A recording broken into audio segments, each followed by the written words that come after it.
Here is a second example of a Monte Carlo simulation. And the problem here is find the probability of rolling a total of 10 with 3 rolls of a fair die. In some ways, this example should not say find the probability. If we're using Monte Carlo simulation, what we're actually doing is estimating the probability of rolling a total of 10 with 3 rolls of a fair die. If we wanted to find the exact probability, what we'd have to do is figure out how many possible things can happen when you roll a fair die 3 times. And on the first roll, you can have 6 outcomes, second roll, 6 outcomes, third roll, 6 outcomes. And so in this particular case, by the multiplication rule, if you take 6 times 6 times 6, which is 6 to the 3rd power, you get 216 different outcomes. All 216 outcomes are equally likely. And now what we want to do is say, of those 216 different outcomes, how many of those correspond to rolling a total of 10? So for example, rolling a 3, and then rolling another 3, and then rolling a 4 will give you a total of 10. So you'd have to go through and count all the different ways out of those 216 that correspond to rolling a 10, and then you'd have your numerator, and then your denominator would be 216, and you'd have an exact probability. But we're instead going to do this by Monte Carlo simulation. As in the last case, we're going to use the sample function. And in this case, instead of sampling from 1 through 5, we're going to sample from 1 through 6, and that will be one of the rolls. We're going to get 3 values, and we have to put in replace equals true on this command for it to work properly. Because when you put replace equals true, it says you can get the same outcome. For example, you could roll a 4 twice. The first 2 rolls could both be a 4. If you didn't have the replace equals true, you couldn't do that.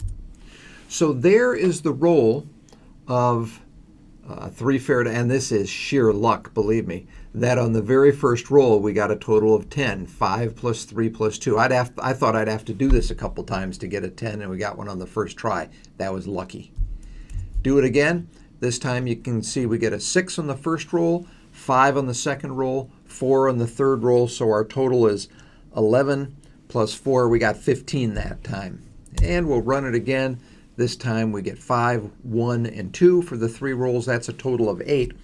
One thing I might think about doing at this time is I have to add these up in my head. I could use the sum function to just take a look at how many I'm getting total. So there I got a total of 11, and then 16, 9, and you see we're getting a lot of different outcomes. And occasionally we're going to get a 10. I'll keep doing this until we get a 10. If we're patient enough, there's a 10. So you can see in this particular case, this outcome right here was a 10. But they don't come along too often, so in our Monte Carlo simulation, which we're doing up top, we don't expect to get a 10 too often.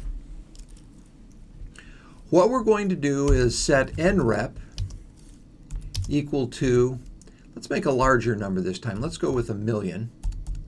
So we're going to do 1,000,000 replications, and just like before, we're going to initialize count to 0. Count will count the number of times that we get exactly 10 when we roll a fair die 3 times. Then we have a for loop, same as before, for I in 1 colon nrep. So we're going to go from 1 to 1,000,000 in this case. And inside of the loop, first thing we're going to do is we're going to say x is equal to sample 1 colon 6, just like down below. 3 rolls of the fair die, replace equals true. I decided to not put the sum up there. I'm going to put the sum in my condition. What I want to say is if the sum of the values in x are equal to 10, If that's the case, then I want to take count and I want to increment it. Finally, just like before, we print the total number of times we rolled, exactly 10 for the 3 rolls. We want to divide that by 1 million, and we're ready to go. Now, at this point, if we go down to this lower window, and if we set our random number seed, last time we set the stream to 3, this time we can set it to 4. That will initialize our random number seed, and we'll hit run and see what we get. Notice there's a little bit of a delay here. It's actually being run 1,000,000 times, so it'll take a while to run. On this first run, we got 0.12536.